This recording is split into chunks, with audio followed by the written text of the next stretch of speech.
इसके ऊपर बूटस्ट्रैप नहीं चली। ये देखो ये तो चल गई। ये जो ने पूछा बेटे ये मॉडल वो है, मॉडल एक्सेस होगा जो ऊपर ऐड है। ठीक, हमें तो वही मॉडल एक्सेस करना जो ऊपर ऐड है, उसी का आईडी चाहिए। ऐसे तो स्टूडेंट क्लास कोई भी लिख दे। ठीक, हमें तो वो मॉडल चाहिए जो यहाँ ऐड है। यहाँ पे ये मॉडल कैसे पहुंचा? यहाँ से। तो यही मॉडल है जो आपका यहाँ पहुंचा। यही मॉडल मॉडल वेरिएबल से एक्सेस होता है, इसलिए हमें इसी का ही आईडी चाहिए। ठीक, अब ये तो चल गया नीचे वाला। ये देखो डिजाइन में नजर मारो, एडिट चल रहा है, बाकी काम तो ये कर। इसमें बैक टू लिस्ट लगा देना। ठीक, तो अब यहाँ पे ये बैक टू लिस्ट पे बूटस्ट्रैप ने अप्लाई हुई, तो यहाँ पे क्या प्रॉब्लम है? बूटस्ट्रैप से पहले यहाँ पे मेरे को कंट्रोलर का नाम देना है, स्टूडेंट। अब मेरे को लगता है कि ये चलना चाहिए। रीजन मैं बताता हूं। देखो चल गया बैक टू लिस्ट और ऐड। ये लो, बेसिकली जैसे ये एक्शन लिंक है बच्चों, ये एक मेथड है, ये ओवरलोड हुआ और ये देखो एप्टल से चेक करो, गुस्से वाली तो बात ही नहीं है। देखो कितनी बार एक्शन लिंक लिखा हुआ नहीं। तो जैसा ओवरलोड होगा, अब वैसा ओवरलोड होना भी चाहिए ना। अब जो मैंने लिख दिया था पहले, तो ये देखो जो मैंने पहले लिखा था, क्या लिखा था? मैंने क्या दिया था वहां पे? पहला पैरामीटर टेक्स्ट जो स्क्रीन पे नजर आएगा, दूसरा पैरामीटर क्या दिया था? एक्शन का नेम, और मैंने सीधा बूटस्ट्रैप वाला दे दिया। तो इसका ऐसा मेथड है ही नहीं जिसमें पहला पैरामीटर टेक्स्ट, दूसरा पैरामीटर एक्शन और तीसरा बूटस्ट्रैप। हाँ, पहला पैरामीटर टेक्स्ट, दूसरा एक्शन, तीसरा कंट्रोलर, देन चौथा है तो ये ले। तो इसमें लड़ने वाली बात नहीं, जैसे बने होंगे माइक्रोसॉफ्ट में बना के लिए हम वैसे यूज करें। हाँ जी,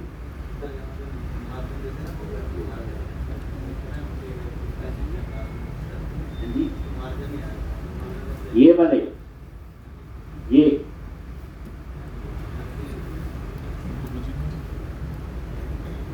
मैंने ये जैसे साथ साथ ही आ रहे थे ना,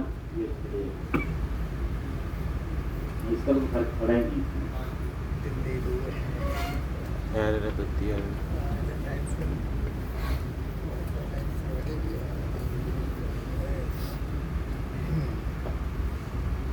नहीं 120 कर दो। रनिया 32 बत्ती आ रही है।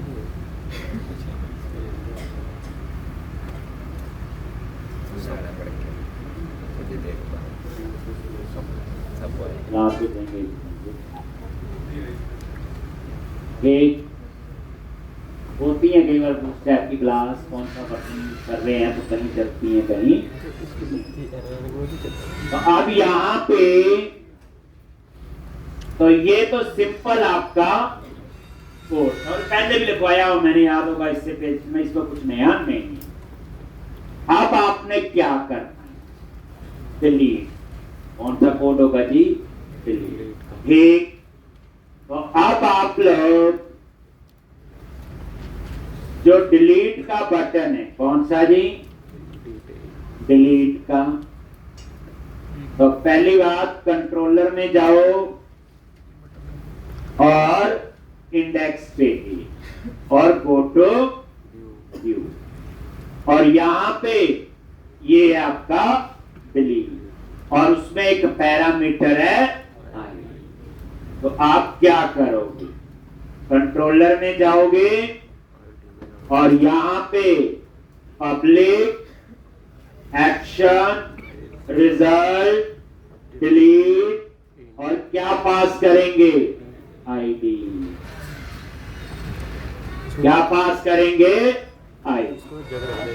तो पहले डिलीट में क्या करना हमने, फाइंड करना है। क्या करना है, लो जी। तो फाइंड के लिए कुछ नहीं करना, यही जो ऊपर लिखा। एक फाइंड के लिए क्या कोड है, यही जो हमने ऊपर लिखा।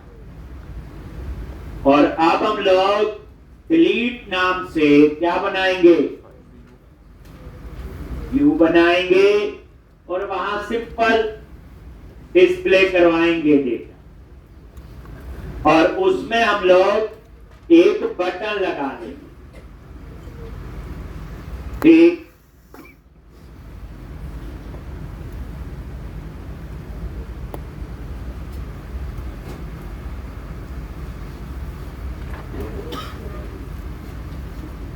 जैसे करवाया था पिछली बार, 2 डिलीट, ये भी बना था और इसका पोस्ट भी बना था, याद है।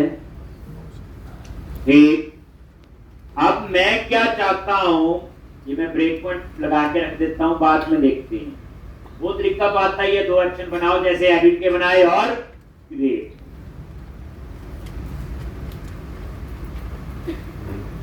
स्टूडेंट लिस्ट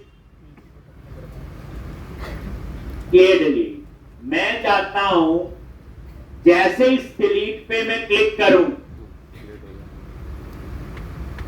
ठीक, पॉपअप में एक मैसेज आए, वांट टू डिलीट। ओके पे क्लिक करें तो डिलीट करें, नहीं तो कैंसिल पे क्लिक करें, डिलीट ना करें। थोड़ा सा अच्छा सा कर लेते हैं, छोटा सा मैसेज दे। तो उसके लिए मैं दोबारा से व्यू क्यों बनाऊं, क्योंकि ये डिटेल यहां तो ऑलरेडी डिस्प्ले है। अगर डिलीट करने से पहले डिटेल देखनी है तो डिटेल वाला लगाया तो है, यहां से देख लो।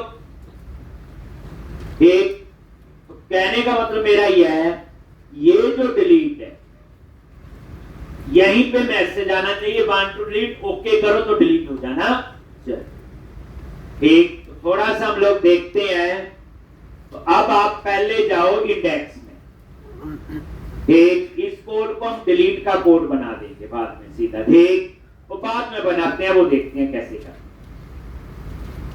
पहले आप इंडेक्स पे ही जाओ, ये लो जी, और ये है वो डिलीट का बटन लगा हुआ। पुराना तरीका आपको आता है, करवा चुका हूं, इसलिए मैंने इसको क्या बना दिया, कमेंट। ये कमेंट, कमेंट बनाने के लिए शॉर्टकट याद रख लो, Ctrl+K+C। अनकमेंट सी की जगह यू कर, तो ये आपका क्या बन गया, कमेंट। और यहां पे इनपुट टाइप, बड़े ध्यान से समझना है, और सबमिट। ये सबमिट का बटन है। कौन सा बटन है, सबमिट का, जो आपने क्रेक में भी देखा था, और अपडेट। एक वैल्यू क्या दे दी, डिलीट, तो पता ही है। और यहां पे class BTN hyphen danger.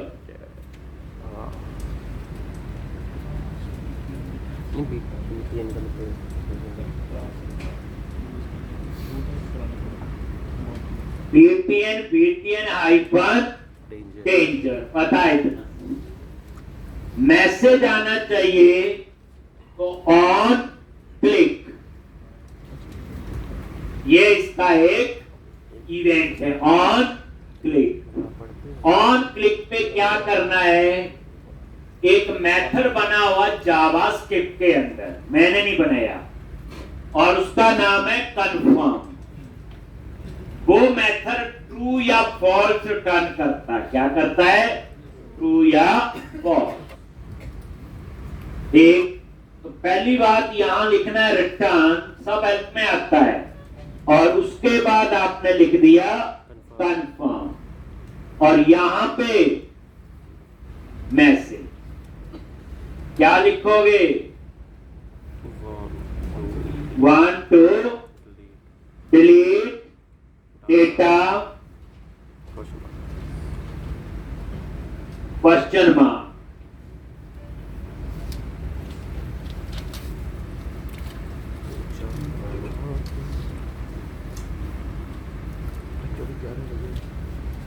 Want to delete data.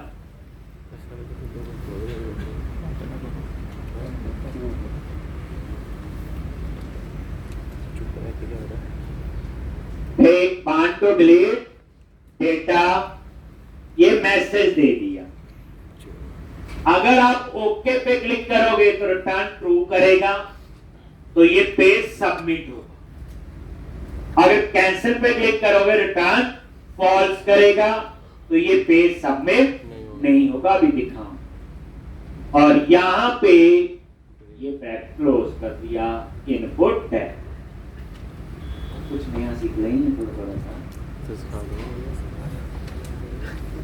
अब यहां पे ये नजर मारो, रिफ्रेश किया और ये डिलीट। जैसे मैंने डिलीट पे क्लिक किया, ये देखो ओके और कैंसल आगे। ठीक, कैंसल पे क्लिक करो, डिलीट नहीं करेगा, और ओके पे क्लिक करे, डिलीट होना चाहिए। तो जैसे ओके पे क्लिक करो, अभी कुछ नहीं होगा। ठीक, अब आपको क्या करना है, ये बटन जो है सबमिट का, इसकी कहानी पढ़ चुके हैं। जब आप इस बटन पे क्लिक करोगे तो पेज सबमिट होता है, उस समय पेज सर्वर पे जाता है और सर्वर पे इंफॉर्मेशन लेके जाएगा। तो हम क्या करते थे, फॉर्म टैग लगाते थे, याद करो, और उस फॉर्म टैग में जितनी इंफॉर्मेशन होती थी जब सबमिट होती थी वो सर्वर पे जाती थी। क्योंकि फॉर्म टैग क्या है, ब्लॉक है, कितनी इंफॉर्मेशन आपने सर्वर पे लेके जानी, याद है। तो अब आपको क्या करना है, यहां पे ध्यान से मारोगे, ये देखो ये क्या लगा हुआ, एक लूप, और उस लूप के अंदर ये tr टैग है, ऐसे ही है, ये लूप चल रहा है। तो अब मुझे हर एक रो के अंदर डिलीट का बटन लगा, मतलब उतने ही सबमिट के बटन लगे हैं जितनी रो भी। तो अब मुझे सबमिट पे लिए, तो फिर उस हिसाब से पर रो मुझे क्या लगाना है, फॉर्म टैग। फॉर्म टैग कैसे लगाते हैं, यूजिंग, ठीक, ऐसे आप बोलोगे यूजिंग के आगे करली @ नहीं लगाया, क्योंकि ऑलरेडी @ ऊपर बाहर लगा हुआ, ये देखो, क्योंकि इसी का ब्लॉक है ना ये। अब उसके बाद यहां पे आपने लिखना है HTML.begin form, और जब वो पेज सबमिट हो कहां जाए, तो हमें किसी व्यू पे नहीं लेके जाना, हमें एक एक्शन पे लेके जाना है जिसका नाम है डिलीट, जो अभी बना, उसका नाम जो भी रखा होगा, ठीक, कॉमा, वो कहां पे है, स्टूडेंट कंट्रोलर। कहां पे है, स्टूडेंट कंट्रोलर में, और उसमें एक पैरामीटर पास करना है, क्या, आईडी। ध्यान समझाता हूं ये पूरा, आईडी, और ये आईडी आ जाएगा स्टूडेंट जो ऊपर वेरिएबल है डॉट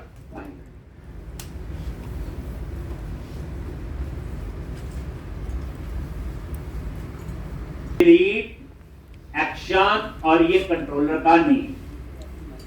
अब इसके अंदर इस tr टैग को क्या करो, ठीक, ये जो tr है कट करके इसके अंदर पेस्ट, ये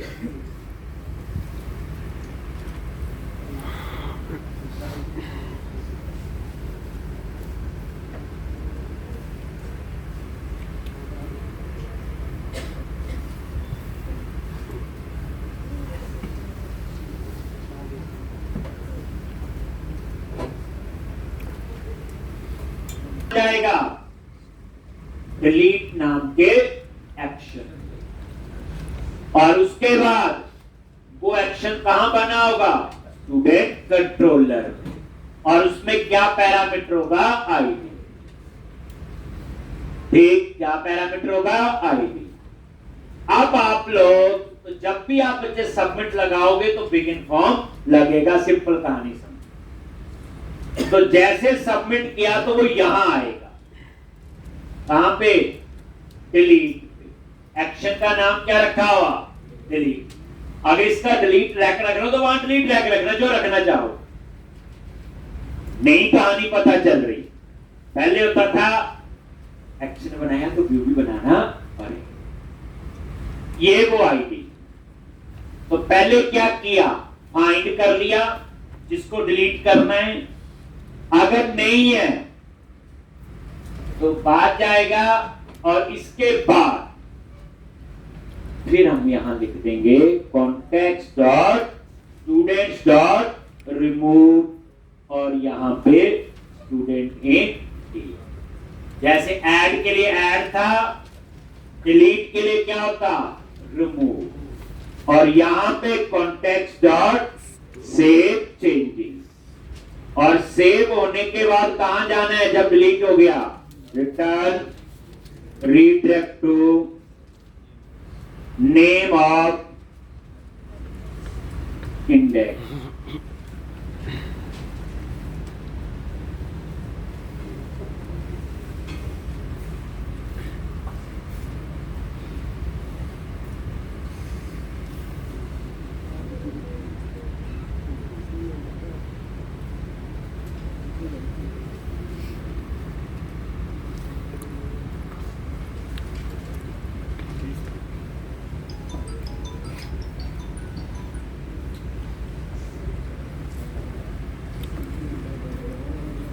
ठीक। और इस तरह से ये था डिलीट का कोड। अब आप रन करोगे तो ये डिलीट होगा।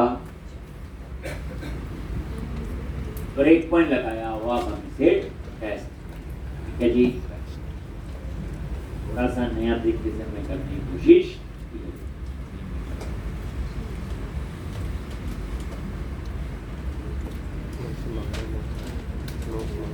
स्टूडेंट प्ले डिलीट, ओके पे क्लिक किया। देखो आ गया। यहाँ पे आईडी आ रहा है जिसको डिलीट करना। आईडी आ गया 5 F10। फाइंड किया, नल तो नहीं है तो क्या करेगा? रिमूव और सेव और उसके बाद इंडेक्स। और ये देख लो ये कितने रिकॉर्ड रह गए? 4। एक और डिलीट करना है। ओके, ये लो। तो ये आपका एक और रिकॉर्ड हो रहा है। तो ये एक सिंपल एप्लीकेशन थी जिसको आपने कम से कम 3 बार को बना के देखी। अब मैं सिखाने जा रहा हूं आपको कस्टम वैलिडेशन। देखो क्लाइंट साइड वैलिडेशन सिर्फ वो जावास्क्रिप्ट में वो लाइन नीचे ऐड करनी होती, ऐड करे वो एक सेक्शन यूज करती। ठीक। अब जैसे डिलीट में नहीं जरूरत थी तो नहीं की, हमने 2 ही जगह ऐड की, क्रिएट और एडिट। ठीक। वो थी क्लाइंट साइड क्योंकि जावास्क्रिप्ट वहां पे थी, लेकिन जावास्क्रिप्ट डिसेबल थी तो अपने सर्वर पे भी चेक किया model state dot is valid. ये 2 काम। फिर हमने सीखा सर्वर पे वैलिडेशन लगानी है तो ईमेल वाला जो एग्जांपल करवाया ये सर्वर पे लगाई है। इसके लिए कोड कहां है? सर्वर पे चलेगा। ASP.NET का कोड है। ASP.NEट कहां रन होती? सर्वर। ठीक। अब कुछ वैलिडेशन तो बनी हुई है जो हम लगा रहे थे। जैसे मॉडल पे गए, हमने लगा ली जो बनी हुई थी, जो हमें याद आई है, बच्चों भी कह सकते हैं।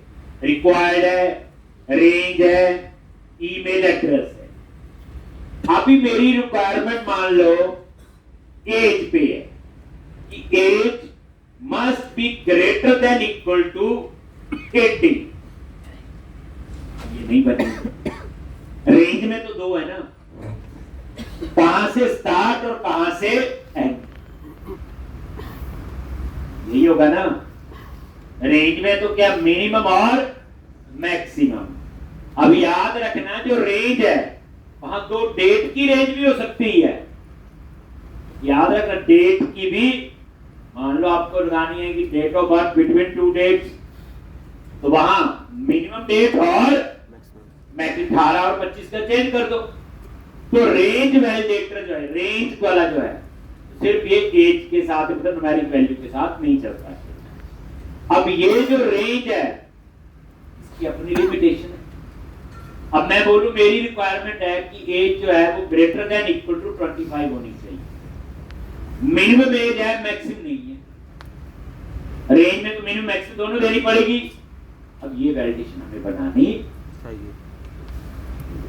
जैसे कल को पासवर्ड है, पासवर्ड इतने कैरेक्टर का हो सकता है, इससे न कम न इससे ज्यादा। अब ये तो नहीं बनी हुई है, हमें वैलिडेशन बनानी पड़ेगी। ठीक, तो ऐसे इन फ्यूचर आपको कई बार ऐसी रिक्वायरमेंट्स आएंगी तो बनी नहीं है, तो आप उसके लिए क्या यूज करोगे, कस्टम वैलिडेशन। तो अब मैं सिखाने जा रहा हूं आपको कस्टम वैलिडेशन, और कस्टम वैलिडेशन के बाद मैं सिखाऊंगा आपको राउटिंग।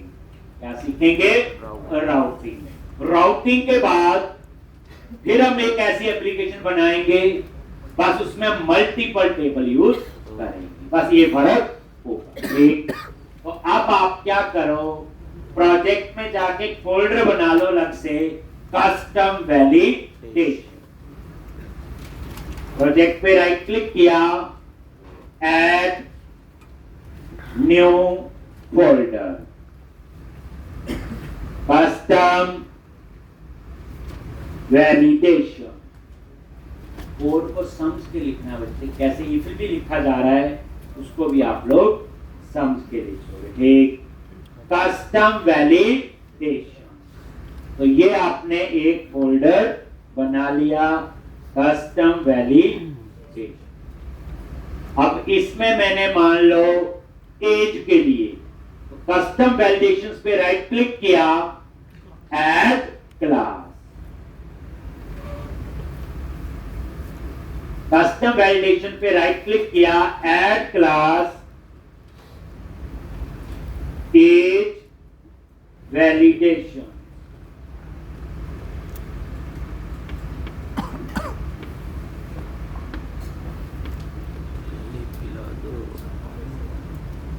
एज वैलिडेशन कनेक्शन देख सकते हैं।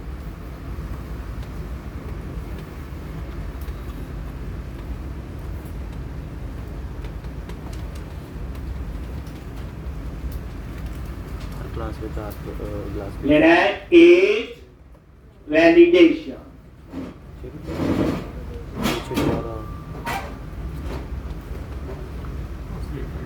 अब ये आपने एक सिंपल क्लास बनाई है, देखो इसका नेम स्पेस ही है ना, प्रोजेक्ट का नेम डॉट कस्टम वैल्यू। अब यहाँ पे नाम है कुछ भी रख सकता हूं मैं, एज वैलिडेशन।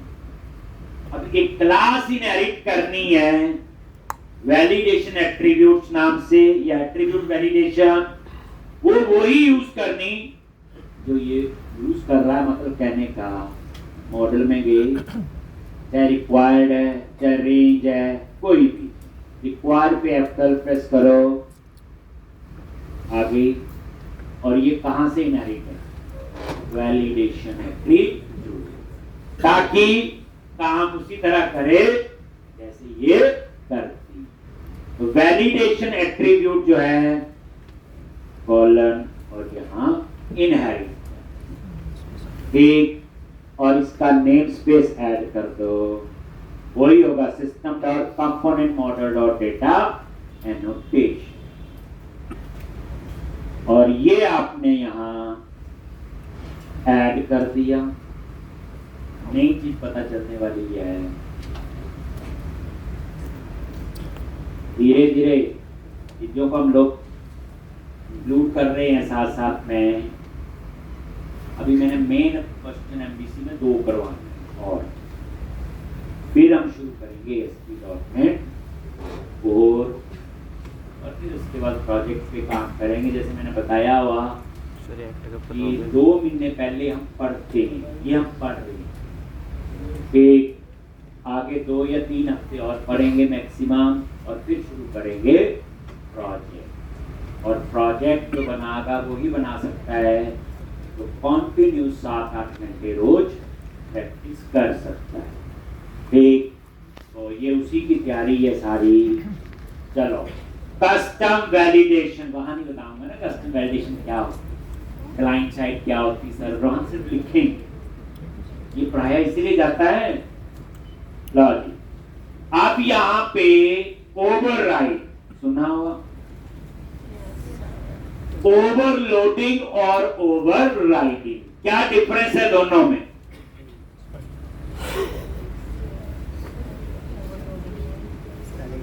ओवरलोडिंग और ओवरराइटिंग क्या फर्क है?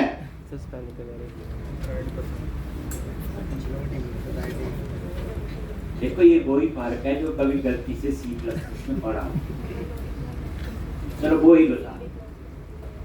देखो ऊप्स बच्चे याद रखना सेम रहता है जो C++ में कोड। मैं इसलिए हमेशा पहले दिन से कहता हूं अपनी C और C++ के C भी छोड़ो, सिंपल C++ के ऊप्स के कंसेप्ट जो है वो आप स्ट्रॉन्ग कर। मैं ये भी कहता हूं कि प्रैक्टिकल छोड़ दो, ठीक है, आप सिंपल उसके मीनिंग जो है वो ढंग से क्योंकि ये चीजें इंटरव्यू में भी पूछी जाती है। प्रैक्टिकल तो मैं करवाता रहूंगा, ठीक, कोई रह भी सकता है, हो सकता है सारी 100 चीजें 100 थोड़ी यूज होंगी, 80 होगी वो तो मैं बता दूंगा, 20 रह गई तो।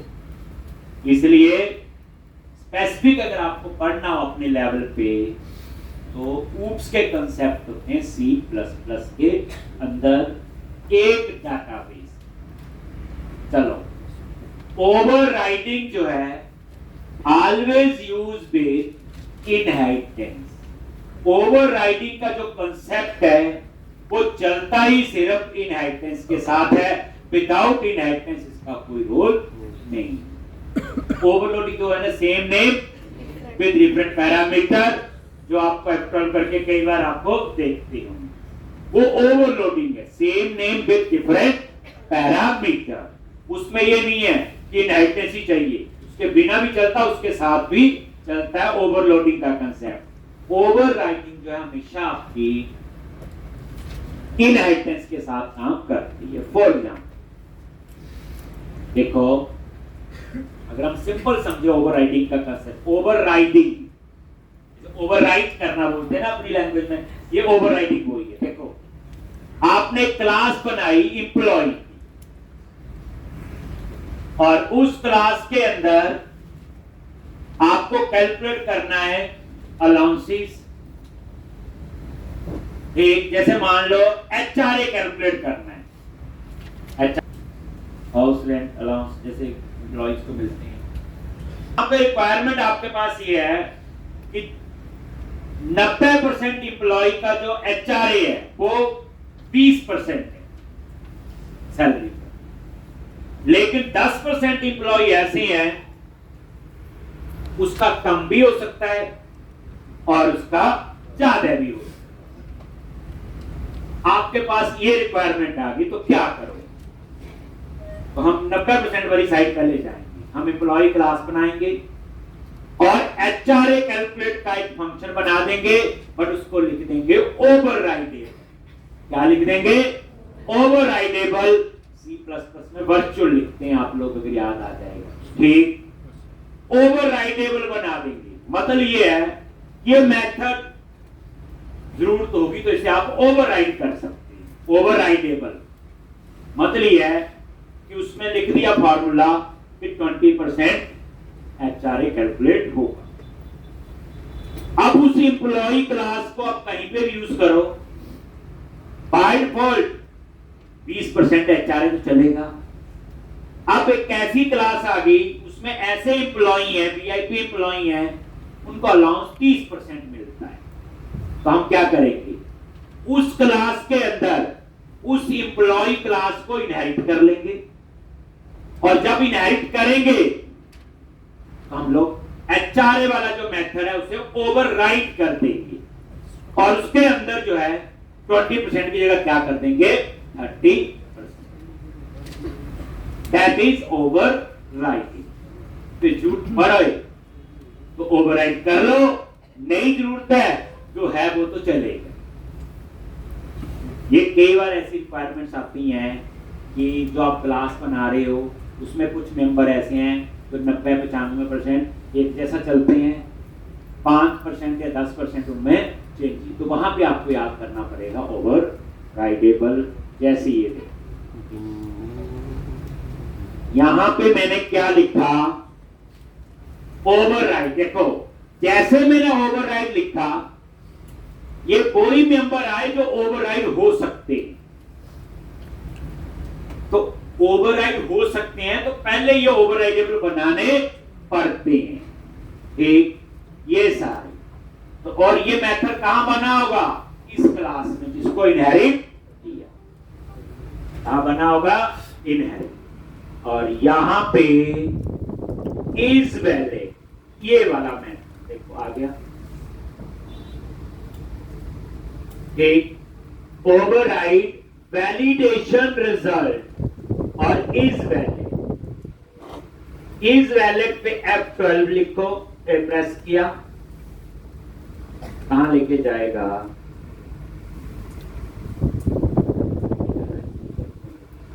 इसमें होगा ना। ठीक, यहां पे ये देखो इज वैलिड है, बूलियन टाइप है, और क्या आ रहा है, वर्ड। इसका मतलब आप इसे ओवरराइड कर सकते हो जरूरत पड़ने पे। ओवरराइड करना जरूरी नहीं, 90% पे सेम चलेगा। तो मैंने क्या किया कि यहां पे इसे क्या कर दिया, ओवरराइड। और ये देखो यहां पे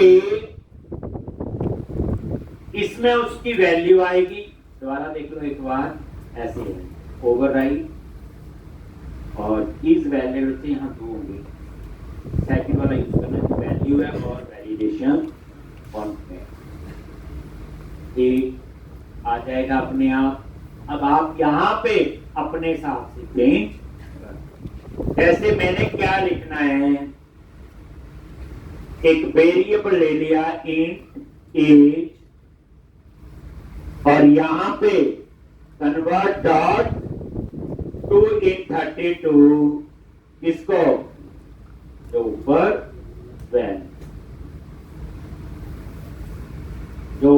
वैल्यू टीचर में कन्वर्ट कर दिया, क्योंकि ये जो वैल्यू है इसको क्या कंसीडर कर रहा है, एक ऑब्जेक्ट। ठीक, अब आपने यहां चेक लगा दिया, if age is greater than equal to 80, तो ठीक है। देन वो रिटर्न कर दे वैलिडेशन रिजल्ट और सक्सेस। एक एल्स रिटर्न कर दे न्यू वैलिडेशन रिजल्ट, और यहां पे आप इसमें मैसेज, स्ट्रिंग एरर मैसेज, ठीक है। तो यहां एरर मैसेज दे दो, एक age must be greater than equal to 80। बस ये मतलब कहने का जगह आपको बता दी। अब इस इफ को जैसे मर्जी मैनिपुलेट कर लो, वैल्यू आपके पास आ गई, अब जो मर्जी चेक लगाओ, मैंने तो सिंपल एज का लगाया है। अगर स्ट्रिंग का होगा तो लेंथ लिख देंगे वही, अगर आपको पासवर्ड का लगाना है तो क्या लिखोगे, वैल्यू डॉट लेंथ, लेंथ जी इतने से इतने कैरेक्टर होनी चाहिए, वो लिख दोगे चेक। तो मतलब कहने का जब आपके पास वैल्यू आ गई तो यहां कोई भी लॉजिक लिख दो, बस अगर सब ठीक है तो रिटर्न करवाएंगे ये, अगर ठीक नहीं है तो यहां जो मैसेज लिखना चाहते हो, age must be greater than equal to 18। इससे आपको पता चल गया कि जो इन्होंने बनाए हैं उन्होंने भी ऐसी ही चीजें यूज की जी। कितने एक्सपर्ट हो गए आप लोग, पता भी नहीं चला। अब इसको अप्लाई कर दो, एज वैलिडेशन जो है अप्लाई कर दो। स्टूडेंट मॉडल पे गए और कहां पे, एज पे, यही है ना, इसको कमेंट बना देते हैं ताकि एज के ऊपर क्या लिखना, एज वैलिडेशन बस। अब यहां पे इसका नेम स्पेस अलग है। अब ये वैलिडेशन काम करना शुरू कर देगी। लो मिलके तीफी लगाने हैं। अब आप इसे रन करो। ऐसे हम कोई भी वैलिडेशन बना सकते हैं, इसको बोलते हैं कस्टम वैलिडेशन।